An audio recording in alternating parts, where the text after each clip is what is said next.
Welcome to Passive Income Podcast. I am your host, Dividend Dave.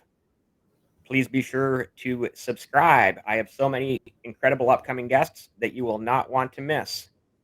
And speaking of incredible guests, joining me on today's episode of the podcast on Twitter, Dividend King TS. I'm going to throw it over to you, and why don't you give yourself a brief introduction? Hey, everybody.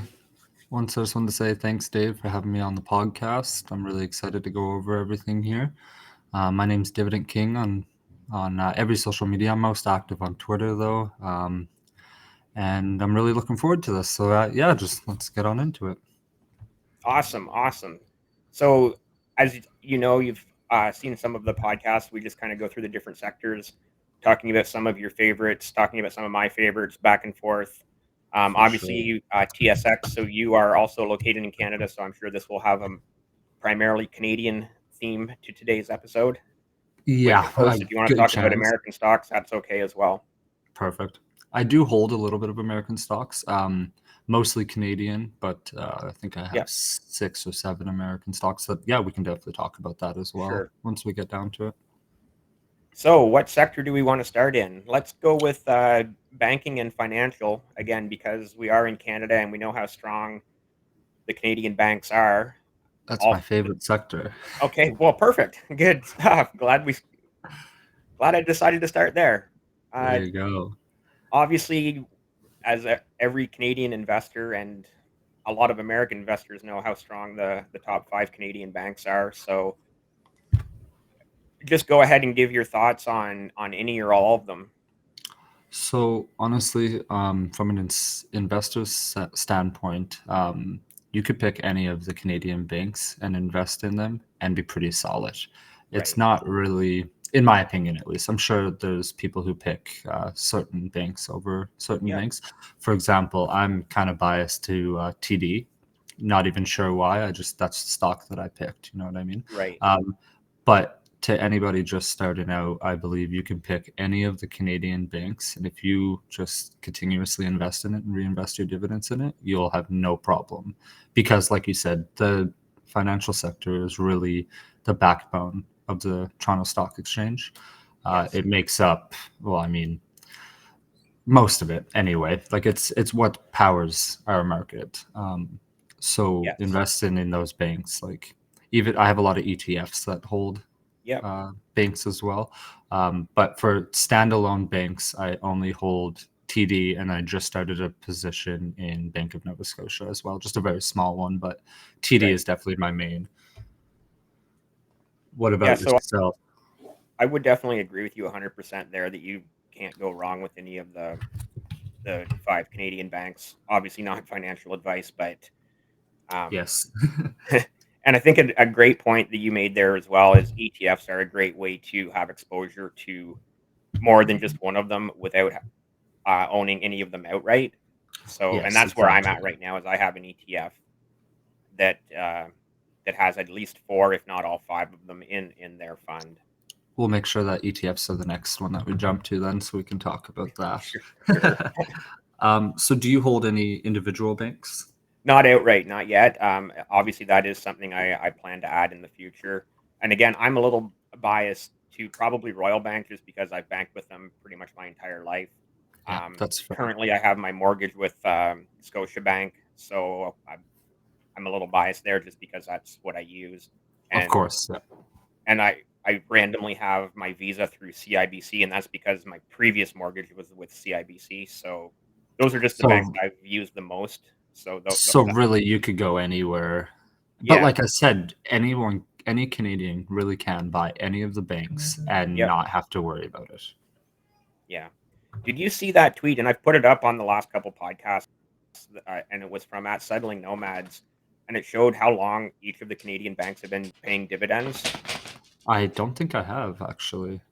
Yeah, so I'm not going to pull it up again, but basically, I think Bank of Montreal was the oldest paying a dividend since 1829. So instead of having a 200-year anniversary.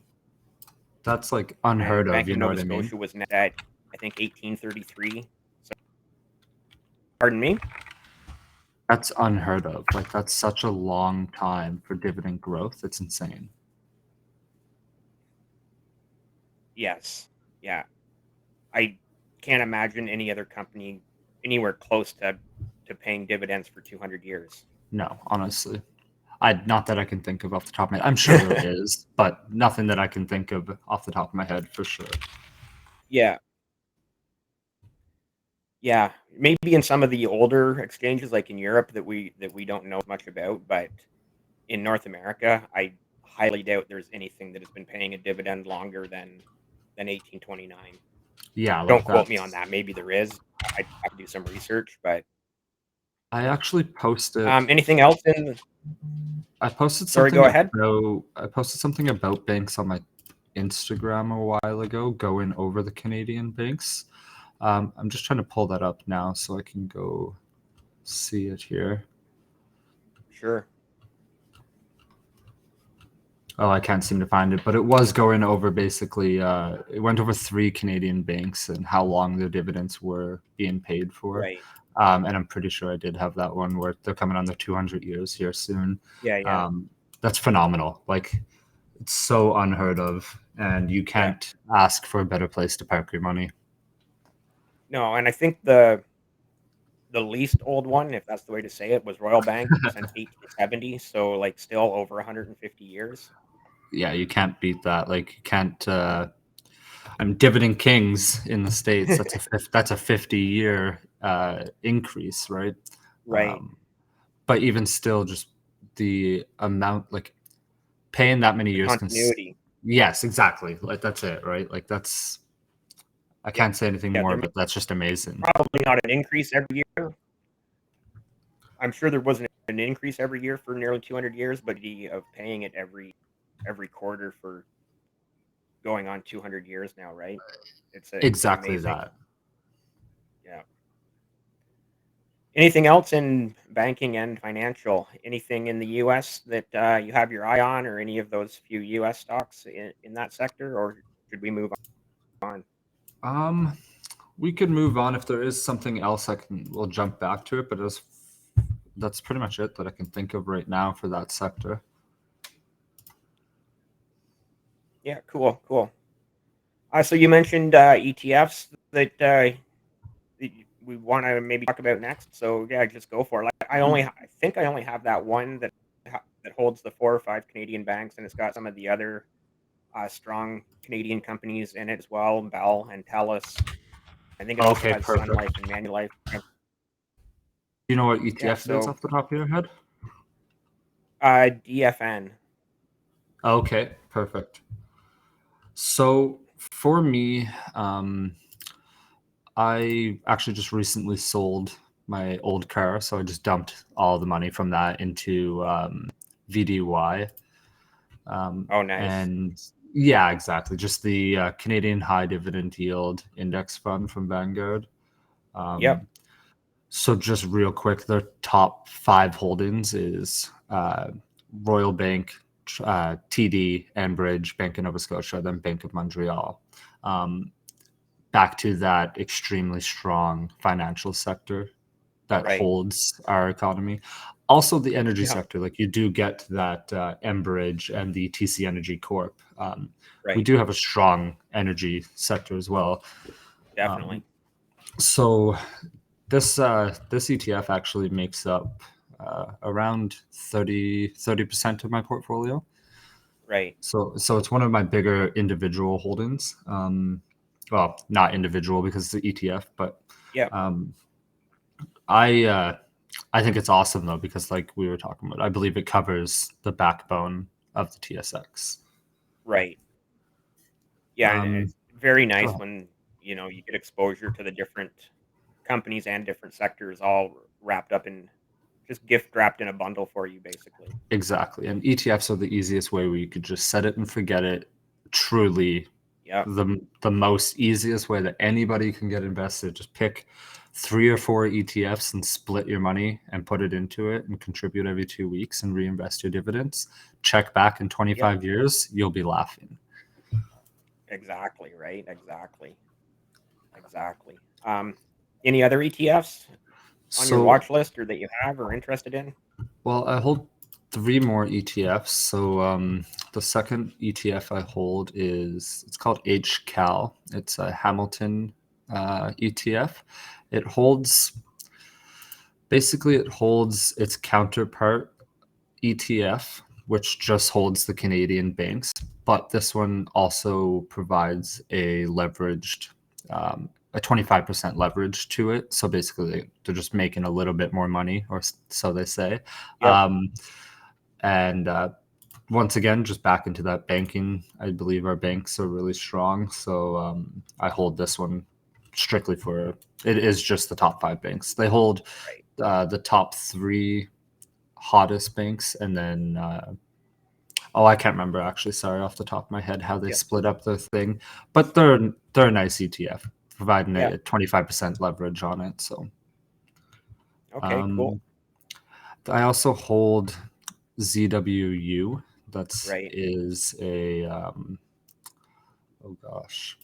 Once again, for the same reason as VDY, banks, financial, energy. It's a little bit more telecommunication as well. That one holds Telus, and I'm pretty sure they have just a couple other telecommunication companies inside of it, which is nice. Yep. Pretty good all around ETF with low management fees as well, which is something I always try to look for. Nice. And then I'll say the last ETF here that I hold, I have a fairly small portion of my portfolio, about 3%, is in ZSP, and that's just it tracks the S&P 500, just so I can have some U.S. exposure inside of my tax-free savings account without having to pay the 15% withholding tax fees. Nice. Smart. Yeah, that's it for my ETFs though. I think they're really awesome though, and like they make up in total about 45% of my portfolio. Yeah, wow. So again, very, very good way to do it, right? You get the exposure to all these different markets, different sectors, and you're getting that dividend, whether it's monthly or quarterly.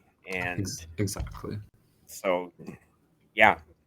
So I don't see a problem with having nearly 50, like nearly half of your portfolio in three, four, or however many ETFs, right? That's a great way to do it, in my opinion.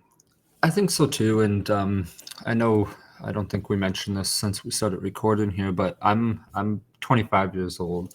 My timeline is anywhere from 20 to 40 years realistically before I Right. actually need the money or anything like that. Yeah. Um, I might not be doing things the most optimal way for my age group, but the No, I biggest think you are. thing, yeah, okay, well that's good because like the biggest thing that I'm trying to help people is like just get started. Like even if you're gonna make some Yeah. mistakes, of course you are, but just get started and start buying dividend producing companies, and Yeah. you'll learn more as you go. You can always readjust, you can always rebalance your portfolio, which I do Yep. about twice a year. I'll rebalance my portfolio and change it up a little bit.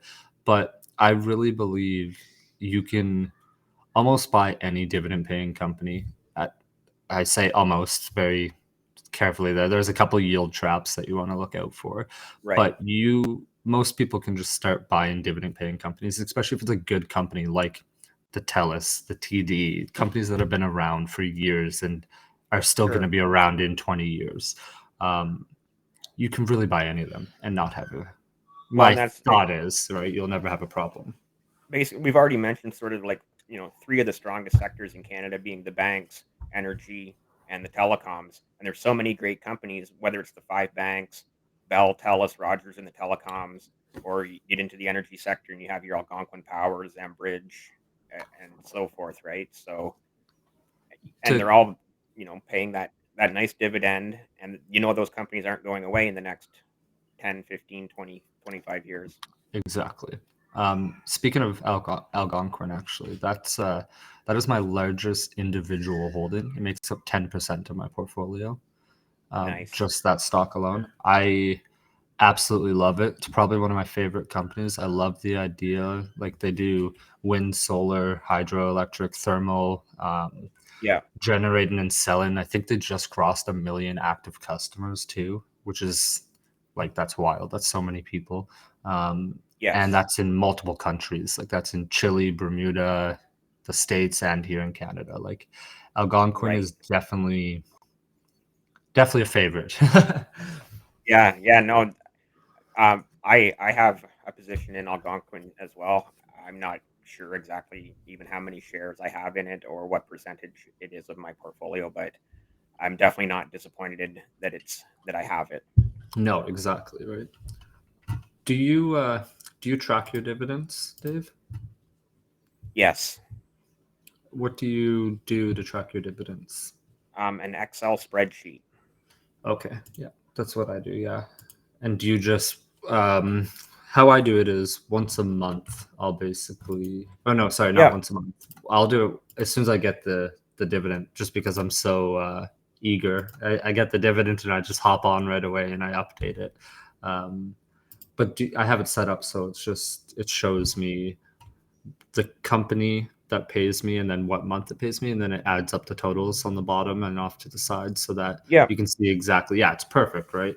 um, if people aren't doing this, it's really easy. I know as soon as you hear Excel or spreadsheets, it's daunting, but it is one of the simplest things ever to make just a simple table. Yeah. And if you I'm have an definitely not. iPhone, if you have an iPhone, there's even the Numbers app on it, which is Apple's version of Excel. That's Right. actually what I use mostly, and you always have your phone on you, so it's really quick just to throw in the numbers right Yeah. there. I'm definitely not an Excel wizard. I do use Excel every day of my life, whether it's at work or here on my personal laptop tracking my dividends. But I'm proficient enough with Excel to make the simple equations to add up columns and whatnot. There you go. So Yeah, yeah, and that's all you really need to do: add up columns and that's rows, it, and really. yeah, Yeah. No, it's really nice because then you can just get a clear picture of like, oh, this month I made exactly this much money extra, or you can yeah, see month over month how much your dividends are actually increasing. That's my favorite part. Going back to the start of the year and seeing how much money I was making compared to now, yeah. and just seeing that growth. It's just a really good feeling, right? Yeah, definitely, and I like it too to track. It's like, oh, I that dividend's been the exact same for several months now. I need to check that particular company to see if I can dollar cost average down on it. Yeah, Um, I've been really focusing, especially this past 6 or 8 months, on dollar cost averaging down because the market has been down. Obviously, yeah, there's still a few exactly. that are up, but it's like, you know what? There's so many that are on fire sale right now.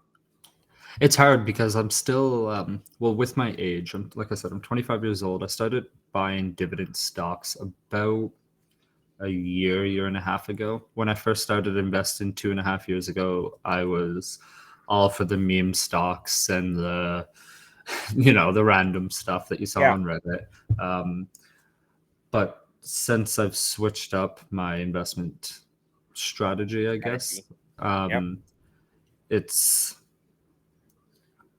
sorry, I kind of lost my train of thought there, but like dividend investing is such a good way just to invest. And anyone who's scared of investing or anything like that, like I read a lot. Well, I shouldn't say I read. I listen to a lot of audiobooks about investing, and I try to read a lot on Reddit about like people's fears about investing and everything. And people are still scared about like the 2008 market crash, and they still don't Yep. trust the market because they think the market's a scam. Yep. That's terrifying to me. You're not going to be able to work and retire the same as you could 20, 30, 40 years ago. You need to No. invest. You need to have even your company's pension won't be enough. You know what I mean? You're going to No. need multiple streams of income when you want to retire, or else you're Yep. not going to be able to retire comfortably. No, agreed 100%.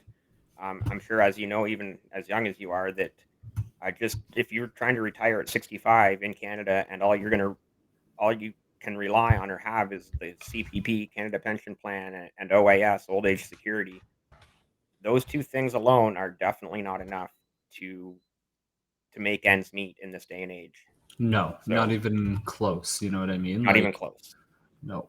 The, those two things should be your bonuses to, like you say, your company pension or whatever else you might have through investing. Instead of Exactly. relying on those two should just be your little bonuses when you turn 65, right? Well, and the worst I, part is like if you with CPP, for example, the earlier you take that, the yeah, less you get. So you can take it at 60 and you can get, I think it's like $600 a month, or you can take it at 70 and get $1,400 a month. right, So it's one of those things where if you can, it's compounded interest as well. The longer you can put it off, the more it will work for you in the end. right, Um, so if you can have dividend investments paying for your retirement before you have to actually access your CPP or right. anything like that, and postpone that as long as you can to let the interest build on it, Yep. um, you're definitely going to better yourself. You know what I mean? Like if you were to take I'm looking at a chart right now on Canada's website. If you took your CPP at 60, you would get a total payment of 192,000 by the time you're 84 years old. So that's the entire payout of your CPP, and it's $192,000. If you waited till you're 70 years old and took it, you get $255,000. Yeah. So by waiting Huge that difference. extra 10 years, like you're getting an extra 60 grand. Yeah. And obviously everybody's you know, in a different position, especially in those years of 60 to 70 or once Yes, you get above 60, it's like obviously you start thinking more about your health situation and other other things in life. So you know, everyone's situation is going to be different, and some people simply have to start drawing at that age 60. But to your point, if you don't have to, that's obviously much better. exactly. The longer you can push that off, I believe, is better. Now, like you said, everyone's situation is completely different. If you're around my age or younger and you're starting to invest right now, you have a very good chance that you can build a big enough portfolio to receive dividends off to retire well before Yeah, yeah, 60. Honestly, like definitely. you should be able to make it before that point where you won't even have to tap Probably by into that. 50. Like you're Honestly, yeah. 25, so in 25 years, when you turn 50, you'll probably be set by that point in time. To be quite honest, if you just My keep doing it every single month for the next 25 years religiously, Yeah, making sure you add a exactly. little bit, brick by brick, as they say, right? Well, that's just it. Like any little contributions help. Some people think you need to do like massive buys to really make a difference. Um, let's say you went and bought coffee at McDonald's every single day. Well, where I Hmm. am in Canada, extra large coffee is $3.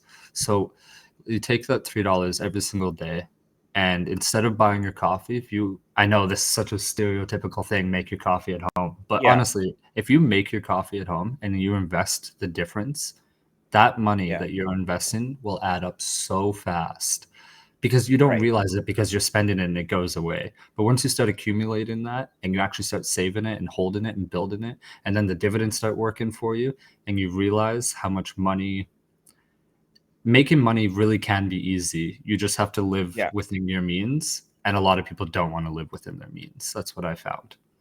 So I'm just going to do real quick math on your example. $3 times 30 days a month is $90. Let's say to go to the grocery store and buy some coffee, and you need to get, say, 2 containers per month. I don't know what a container of coffee. You probably be Well, anywhere between $5 and $8, give or take. I'm guessing. so Um, for example, I actually just went and bought coffee this morning. So we'll use those numbers. I bought two things of coffee that will last me for this month. They cost me $6 each. Okay. yeah. So They were on $12. sale. So $12. Now say you Yeah, didn't even have a coffee pot, throw $30 on there for a coffee pot. You still have only spent $42 compared to the $90 that you would have yeah, spent on coffee. And you have to keep in mind when you make coffee at home, you don't get one coffee, you get a pot of coffee. So really, you're getting way more coffee than what you're spending at the store anyway. Um, yeah, so you can definitely. take that extra roughly $50 every single month and invest it. Yeah, That's $600 a year just yeah. because you started making coffee at home. You know what I mean? Like people who say It that is they such don't the have the money. stereotypical.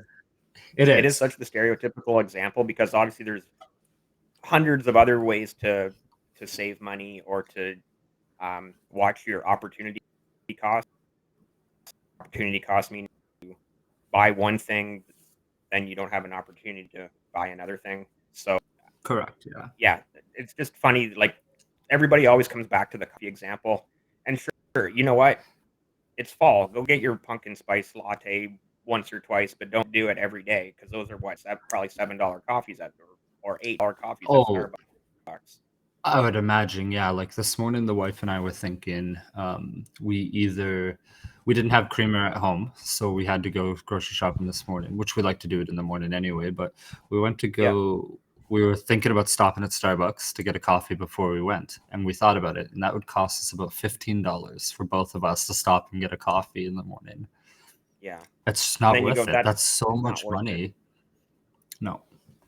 So Now, we for some sort of people, got it off. is, and the treat it is. Yeah, Sorry, yeah, sorry, we just went off we topic have there on gotten off spending a topic little bit. with retirement and which is fine to talk about the Canada pension plan and whatnot. And the coffee example is great, but sort of getting back to some of the sectors, we've touched briefly on energy and telecoms. Basically, with the ETFs we've talked about, I do own a very small position in Bell outright. I just started it. I plan on dollar cost averaging into Bell over the next several years, and Am I that's sort of am I my correct by you were saying that you're gonna buy Bell to eventually get the dividends to buy Telus? that's you've seen those tweets, eh? They're Yes. it's kind of a joke, but at the same time, I'll probably do it just because I can, and it would be something fun along the way to kind of track as well. It would be. No, I have to agree. It'd be kind of cool to see like how long would it take to get your Bell dividends to buy a full share of Telus. Right. Yeah. Yeah. Um, and then in the energy sector, I guess we talked a little bit about Algonquin and Enbridge as well. Um, I don't know anything more in because we've kind of combined those two sectors with our ETFs. Anything more in telecoms or energy that you want to talk about before we get into another sector? Well, for energy, I also hold PPL. It's one of the first stocks that I bought. Now, this was before I was even really into dividend investing. This was back Right. into the I'm just going to buy this stock kind of thing. Um, but I believe that PPL is not going away anywhere. They're a massive company. They have Yeah. pipelines all over North America. Like they're nothing to sweat about there. They make up about 3% of my portfolio. The energy sector makes up about, including like if you include Algonquin to it, which utilities energy, it makes up Yep. about 15% of my portfolio in total. Um, I think I that's probably a really good percentage, somewhere in that 15 to 20% to have in energy and utilities. So it was actually higher at the start of this year. I was pretty heavily invested in Suncor and Enbridge. Right. But with everything going on, I started to cut back since we've seen prices start to fall from them. And I actually took profit on both of those companies Right. just within I the did past too, couple actually, months.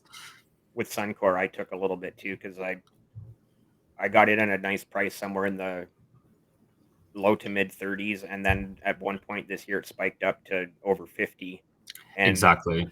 that definitely was not me trying to time the market. That, and I've said this before in another podcast, definitely not me trying to time the market. That was me lucking out at the right time in the market. And that happens, right? Like it's so nice to be able to buy something for one reason and then see it do really good and be able to profit on it. Like Yeah. I still hold Suncor. I Yeah, trimmed me it too. back about 50%. Yeah. Um, I can I ask you a question about Suncor actually while we're on that one? You can ask. I can't guarantee I'll have an answer. Well, so the CEO, the former CEO of Suncor, I should say, his name was Mark Little. He just stepped down this year. Did you hear about all that? I vaguely, yeah, I didn't read up to like really anything on it, so Okay, I'm probably so not the best person to ask your question to. that's okay. I was basically just gonna say, like, where do you see Suncor going in the future? So basically, the CEOs resigned because they have so many fatalities on their sites. They've Right. had Yes. more incidents than any other company combined, Yes. basically. And then there's a investment firm in the States called Elliott's Investment Group, I believe it's called. They just appointed, I believe, two of their members to be on the board for Suncor as well, to try to raise more shareholder value in the company, Right.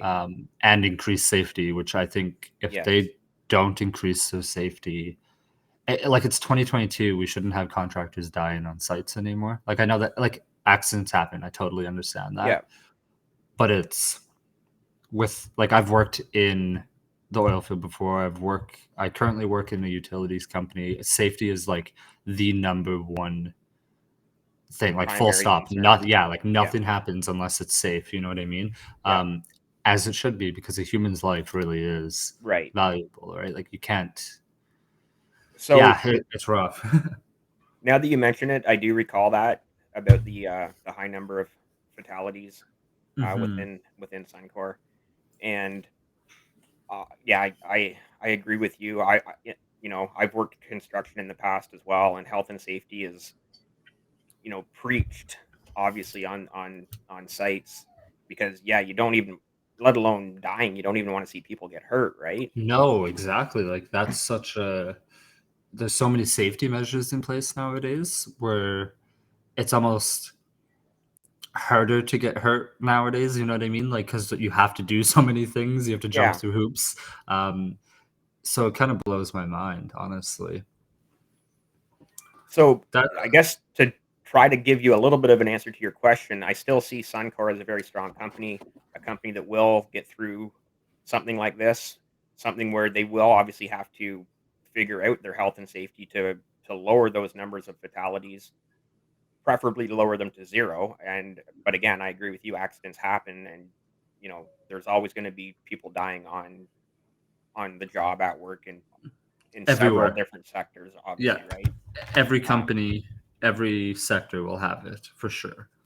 Um, but yeah, they definitely need to address the health and safety in the long run. Again, over that whether it's a 10, 15, 25, 30 year time frame, I can't see Suncor, going anywhere. They're still going to be a company in the next 20, 30, 40 years. So I fully overall, agree. I think they're still a very safe, very good investment. I agree with that. Yeah. Um, Over to communications. I do have one more. sure. We kind of touched base on it. TELUS. Yeah. I absolutely love TELUS. I think TELUS is one of the greatest companies. I've been a customer with them for just about 7 years.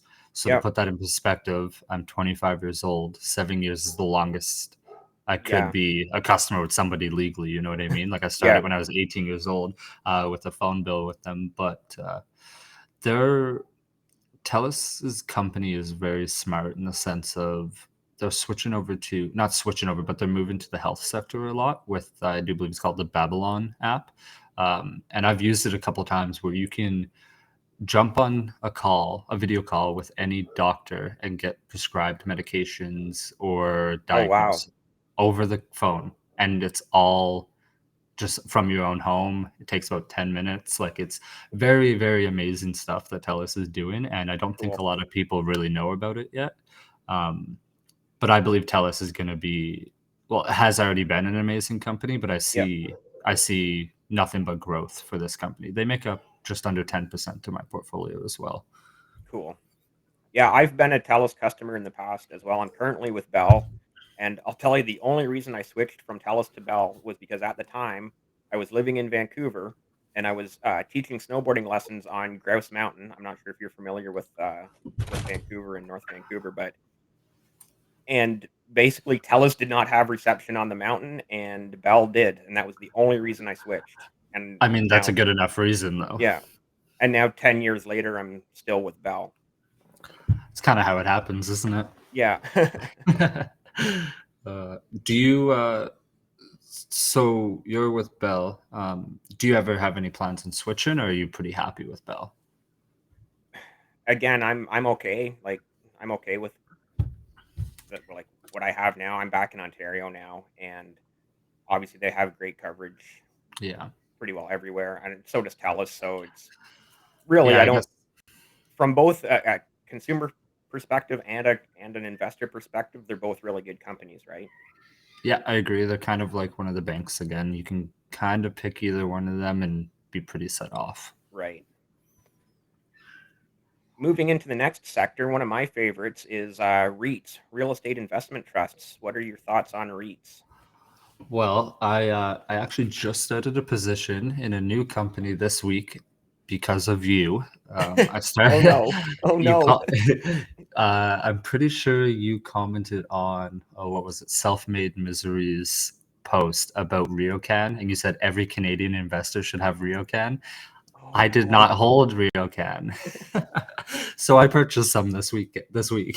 Awesome. No, that's good. Well, you again, this is one where I've been looking to try to add more because I'd be dollar cost averaging down on it right now. I Okay, think my perfect. average entry point is somewhere in the 20 to 21 range, and they're right now. The last I saw, they were 18, maybe 1880. So, do you Yeah, think they're a good price right 1880. now? Yeah, I just bought like I have a group retirement plan through my work. Yep. It's normally not self-directed, but I asked if I could make it self-directed, and they allowed me to, so I can Oh, pick what nice. I invest in everything. So that's every 2 weeks I'll get about $80 deposited into it, $40 from work and $40 off my paycheck Yep.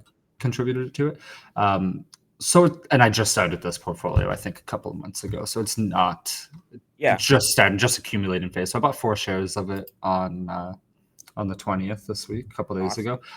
I think it's going to be great. I think RioCan is a really smart investment. Yeah. Yeah. Um, I agree. Obviously, it's probably my favorite in all the REITs that I own. I do own several of them. Love It those is one of my favorite 15. sectors. It has that moderately high yield where it's not the scary high yield. They pay the monthly dividend. I think all of them that I, I own pay the monthly yeah, dividend. exactly. So, I just like the monthly dividend because that just gives me more capital to reinvest into buying more dividends, right? Buying more Yeah, passive income. exactly. Monthly dividends are probably one of my favorites. Like that's a big reason why I still hold certain companies is Yeah. because of the payment schedules. I shouldn't say big reason, but it is a reason why I hold Yes. certain companies still. Um, I love REITs. I think REITs are absolutely amazing. I well, as we know, I just started a position in RioCan, but I also Hmm. have positions in Smart Centers and Northwest Healthcare properties. Nice.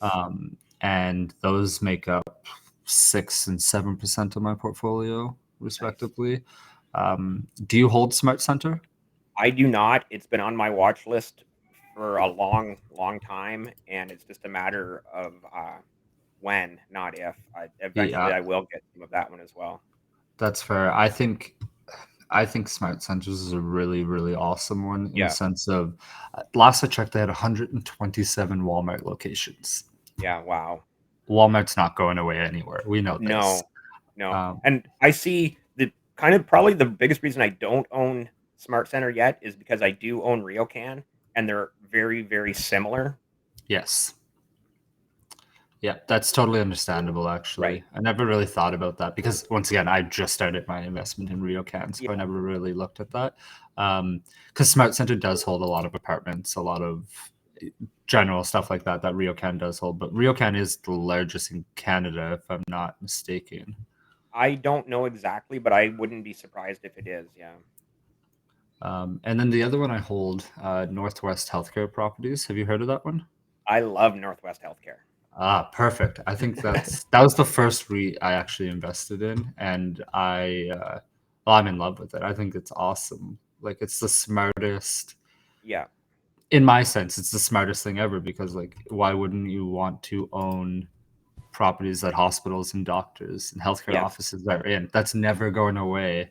If anything, that's going to increase, and if they can keep Yes. increasing the properties that they own, then they're set, right?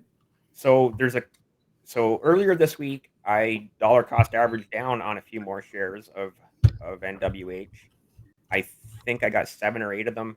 My average entry point before was somewhere around the 12, maybe 12.50 mark, and I picked up shares earlier this week. I think they were down to the 1022, 1025, somewhere in that range that I got them at. Oh wow. Yeah, so I'm very happy with that. Again, I would have to. I don't have my phone's over on the counter on charge, but if I was looking at my portfolio, I'm pretty sure that's one of my larger positions. RioCan, Northwest Healthcare, Pizza. Those are probably like three of my larger positions. The other thing I really like about Northwest Healthcare is because, like you mentioned, hospitals and doctors' offices, it covers two sectors at once, being the REIT, the real estate, but it also covers the healthcare sector in a sense. It does, in the sense of like if we went through, well, like healthcare's not going away anywhere. If anything, we're going to increase healthcare. Right. That's how it goes. Yeah. So being able to cover the real estate side of things, where they can take advantage of that market, and like you said, the health market as well, it Right. will. I believe it affects it heavily, and it is just a very good company that covers, like you said, both those sectors. Yeah. Yeah. Any other REITs that you're interested in or have your eye on? That's actually all I hold right now, and I haven't done too much research on more of them. I want Right. to. REITs are amazing though, because like, I don't know if you're aware, I'm sure you are, but they have a rule where they actually have to pay out 90% of Yeah. their income. That makes it way better. You know what I Yeah. mean? Like they can't be like, oh, we're only going to pay 10% of our income this month to anybody. No, like you're always getting at least 90% of their income, which you'll also see the higher payout ratio because of that, which Right. tends to scare people. But keep in mind that it's by law, they have to do at least a minimum of 90%. So I have another REIT for you to take a look at. It's called Automotive Properties. I really like it. Basically, what they own are the real estate that car lots are on in the larger cities like your Vancouvers and Torontos, where real estate is obviously at a premium. Oh. So that's just it's one I like. I'm not telling you to buy it the way I said about RioCan. I'm telling you to, hey, take a look at it and see if you like it, if it fits for you. So that's just another REIT. Like I said, I probably couldn't even name all the REITs that I have just because I went on a little bit of a shopping spree at some point last year and just bought up a whole bunch of different REITs. So That's perfect though, honestly. Automotive properties, is that APR? yes, it is. Perfect. I actually have that on my watch list. Oh, good, good. I Yeah. just looked it up, and yeah, apparently it's already on my watch list. I don't recall it, but that's even better. Cool, cool. I'll have to check Um, that one out. That, yeah, like what else? Like, do you have any other REITs that are like really popping out to you? I have another one called Pro Real. I think it's PRV, PRV? Pro Real Estate Investment. Yeah, pro real estate investment. Yeah, that one about It's six around dollars right six now. dollars. Yeah. I like that one. Um, Oh yeah, they're pretty good too. They have 92 commercial properties across yep. Canada and about 4.5 million square feet. Like quite a big setup. Yeah. So those are a couple more that I'm not even sure again how many shares or what percentage is in my No, portfolio. I'd have no, to have my exactly. phone with me to look at that up. Oh, kind of going into the US a little bit. I actually do hold the ticker is O. Okay. Yep. Yeah, that's very, very, very small position in there. But since we're talking about REITs, I thought I'd jump Yeah. over to there. I hold like I maybe have like 5% of my portfolio inside of the States. Um, I tend to keep it pretty small just because I like to take advantage of the Toronto Stock Exchange Yeah. more than I mean, that's just where we are, right? It's kind of one of Yeah. those things. I also just recently, like, I'm pretty new to investing on the grand scale of things, 2.5 years. Right. Um, so I try to educate myself a lot, and I think I've learned a lot, but there's obviously still uh, mountains of knowledge that I can learn. Oh, you're always learning more no matter what age you're at. Exactly. One thing that I didn't know before, which I wish I knew, was holding U.S. dividend paying companies. You should hold them in RRSPs Right. because we have, well, the States has a 30% foreign tax laws on dividends to any country, but with Canada, we have a treaty where it cuts it in 15%. So Right. you pay 15% tax on any dividends that you receive in your personal or your tax-free savings account.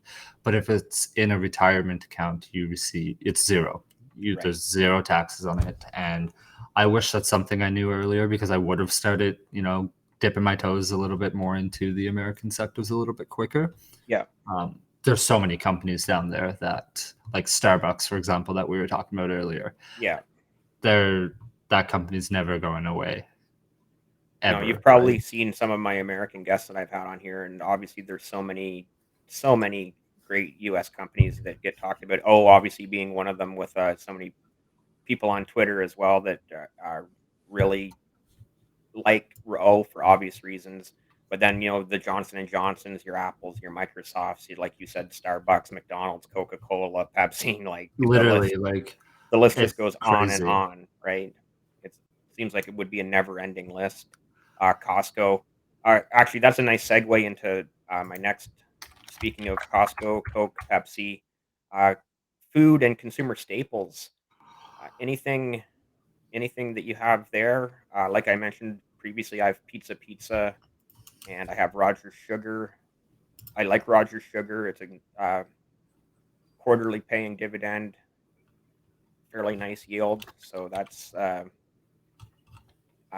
and I have SRV, which SRV owns a few different types of chain restaurants, Jack Astor's and some others, that pays a monthly dividend. Pizza pays a monthly dividend. But those are my only three sort of in the food slash consumer staples sector. Anything in this sector that interests you? Um, I've actually, so a while ago, once again, before I knew about the dividends and the withholding tax, I was invested in Coca-Cola. Right. Um, I believe Coca-Cola is an amazing company.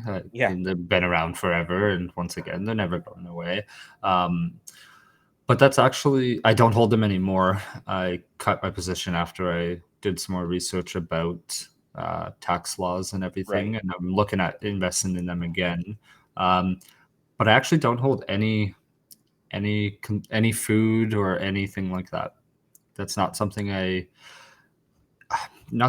found was beneficial for me. Like I saw, you'd see a huge rise in it at the start of the pandemic, but it's been Yeah. kind of not so much now. You know what I mean? Like people aren't ordering food as much as they were. They're starting to go out a lot more and everything Yeah. like that. Which also means those prices are coming down, so they're better buying deals as well, better buying opportunities. Um, Pizza has been one that I've looked at multiple times. It's on my Yeah. watch list. Just haven't pulled the trigger for whatever reason, honestly. Yeah. So, like I Um, said, it's one of my larger positions. Pizza, Real Can, and Northwest Healthcare are probably my three biggest. I'm quite sure they are.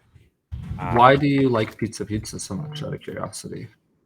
so part of it is a few reasons. One, I work in the food industry, so there's a little bit of that bias Yep. to just the entire food industry and consumer staples as a whole. Um, the other thing is everybody has to eat every single day, so that's why I like. Well, and going back to Roger Sugar, how much sugar goes into everything. So, Oh, exactly. Yeah. um, but why I like Pizza is because almost everybody eats pizza, whether it's Pizza Hut, Domino's, whatever, people are buying pizza, and Pizza is definitely positioned as one of the major players in Canada in that market, in that sector. So that's why I like Pizza. A few reasons, That's I guess. that's a perfect response. That's awesome. Yeah. Roger Sugar is another one that's actually on my watch list. I totally forgot about that one until you Yeah, mentioned it again. That seems like a really smart company, just because, like you said, sugar is in everything. yeah, Um, I personally, I don't put sugar in anything anymore, but that's just as of very recent yeah. because it's already in everything. So I try not to add it into more things. That's right. Um, Yeah, yeah. But it is, yeah, they're never going away anyway. And Roger Sugar is such a big company too. yeah, Or not necessarily a big company, but like a staple. You know what I mean? yeah. Like, Again, well, that's exactly why it's in the category consumer Yeah, staples. there you go, eh? Uh, Um, Going back to Coca-Cola, just briefly, did you see the tweet the other day that was the graph of if you had invested $1,000 in Coke in 1988, what it would be oh worth today? gosh, no, I didn't, but I don't know if I want to see that. That might make me upset. Well, you weren't even born in 1988, so don't worry about it. uh, oh Yeah, God, it was a very big number. who posted that? Do you know? I can't remember exactly who posted it, but I believe the number was 1.1 million. Oh my God. Yeah, So now to put this into perspective for anybody listening, uh, yes, that's you can't necessarily look at yeah, past performance. It doesn't equal future performance, but it's a pretty good outline of what should happen, right, less like a huge world event like COVID or something like that. right. Um, Stocks tend to go up over the long term. Stocks go up. Yeah, So that's really nothing people should worry about. You know what I mean? Like, right. sorry, this kind of goes back to the people are kind of scared to invest in everything like that. But Yeah, stocks tend to go up over on time. average. Yeah, like on average about 6% per year. But you can't look at that on a yearly basis because if you look at the past 2 years, well, stocks go down 30%. You know what I mean? It's Um, been all over the place the last 2 years, right? Like March exactly. 2020, it like dropped and bottomed out because they thought the world was ending, and then there was a very quick recovery from that, and so then 2021 was pretty quite strong in It reality, and then was. Yeah. 2022 has been quite weak. And Yeah. like you said, you look at that more of a 10-year chart, and then it's like, okay, on average over 10 years, it's a 6% yearly is Exactly. makes more When sense that way. there's this saying that I read on Twitter, when in doubt, zoom out. Yeah, So like, don't look at the day chart, don't look at the week chart, don't look at the year chart. If your timeline is 10 plus years, you shouldn't even be worrying about it. You know what I right. mean? And if it comes to where your timeline is about 5 years and the stocks are still underperforming, then you have to make some decisions where you might have to rebalance your portfolio and look at the underlying issues of the company and everything like that, Right. and make some executive decisions on what you should do. Right? Yeah, yeah. Last on my list of sectors is technology. Anything, anything in technology. And again, with my American guests, obviously they talk about your Apples, Microsofts, Tesla, and obviously lots of technology companies in the U.S. It seems to me we're probably a little more limited with technology companies on the TSX. We are, yeah. Like there definitely is some good tech companies, but none that I would comfortably say will not cut their dividend within the next X amount of years in Right. comparison to the states. Like I hold a very small position in Apple. I don't hold it for the dividend because they do pay a dividend, but it's a very, very small dividend amount that they Right. pay. I mostly hold that for the growth of Apple and the fact that it is a consumer staple. Like it's never, Yeah. uh, yeah, you see people lining outside for days to get the new iPhone. You know what I mean? That's never not a That makes problem. no sense to me. I would not line up No, for like. me neither. Not a chance. No. Um, no, like when I actually I bought the phone that I currently have on a contract, but the one previous to this, I bought it outright in cash because I just thought like it's not smart to get into a contract. You know what I mean? And but obviously not everyone's in that position where you can just drop $1,000 on a phone when it comes out Right. to buy it out. Um, Sorry, I just went off there. Another tech company I hold, I did actually buy Google on the split. Yep. Um, I don't know. I just saw that it split and I actually misread it at first. I thought it was a 1 to 5 split or something like that. Or I can't remember. I thought they were going to split to a different amount, but then they split and I saw that it was under $100. And I was like, well, you know what? Sure, I'll buy some Google. Yeah. Yeah. Because once again, long term, Google's sitting at $101 right now. That's 1 year estimate of 150-ish dollars. Right. Um, Everybody uses Google. Yes. That's another one of those things that will never go away. Um, I actually had a quick question for you about. So in 2021, we were talking about how the market was pretty strong. Yes. Um, do you believe that it was pumped only because of government funding to people? Oh, that's a good question. In the Um, sense of like in the States, more in the States over Canada, but a lot of people got relief packages, and a lot of, right. well, I was, that was more when I was on the meme side of Yeah. stocks and everything, but I saw it on Reddit all the time. People were Yeah. talking about throwing their entire money into stocks and everything like that. Um, you look at the GameStop, you look at the Snapchat and everything. Snapchat was $70 last year, and now it's $6. Oh, wow. Like that, because it's Ouch. not getting pumped anymore. You know what I mean? Right. Um, and I believe that after the government stopped funding people, that's where we saw the initial drop off Yeah. in the So, start of 2022.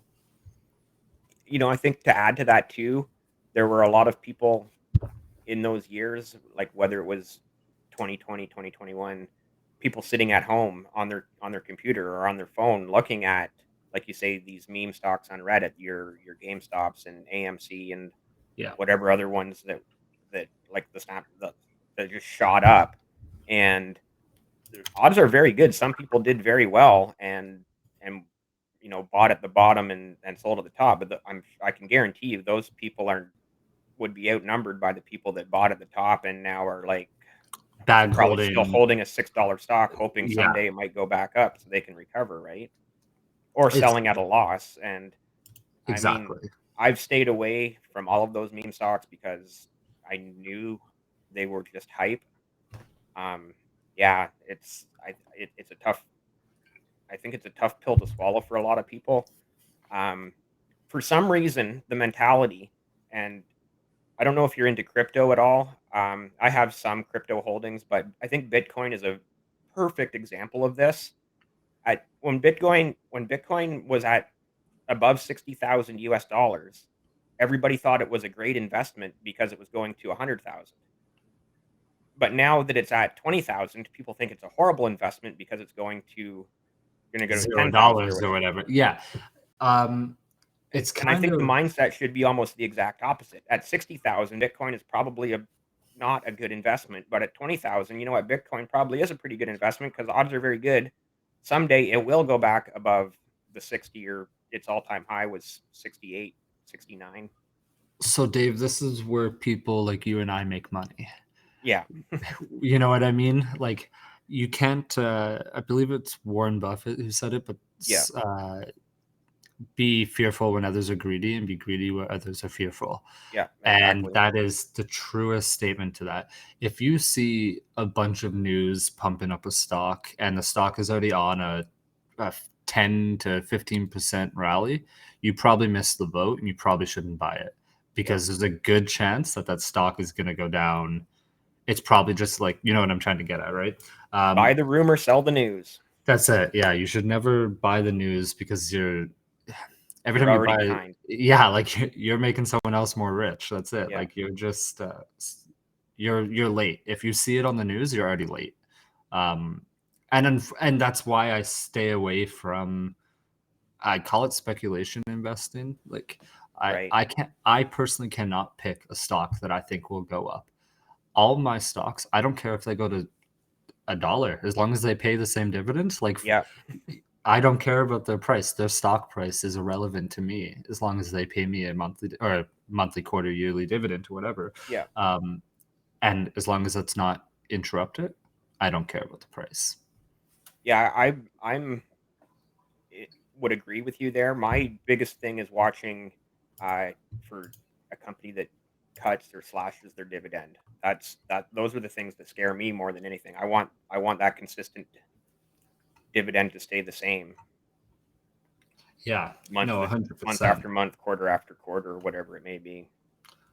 Do you have any resources that you use to track the dividend history payouts? I Not really. I use Yahoo Finance just for. basically a lot of obviously your news of the day. Yeah. I have a watch list on that website as well as in my portfolio. Obviously, I have a watch list, but as far as other resources, not so much. I'm trying to. There has to be a couple of websites out there, obviously, that shows this, where you can just punch in a ticker and it'll give you the dividend history and everything. I think there is a couple of Right? them. I'll send you some links on Twitter to a couple Yeah, that I sure. like to use too that you can check out. Okay. Wow. I see we're already over an hour. Before we wrap it up, is there any other sector that we missed that you'd like to quickly briefly touch on? Nothing that nothing that's sticking out right now. I think we covered. We've I covered a think lot. yeah, I think I talked about every single one of my or most of my stocks for the most part. Like, Nice.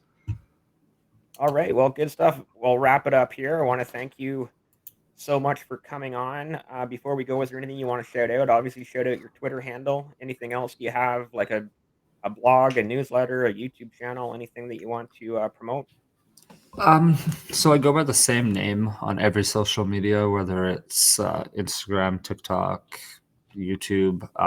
But to be honest, I don't post on anything besides Twitter. Right. Twitter's the my main source.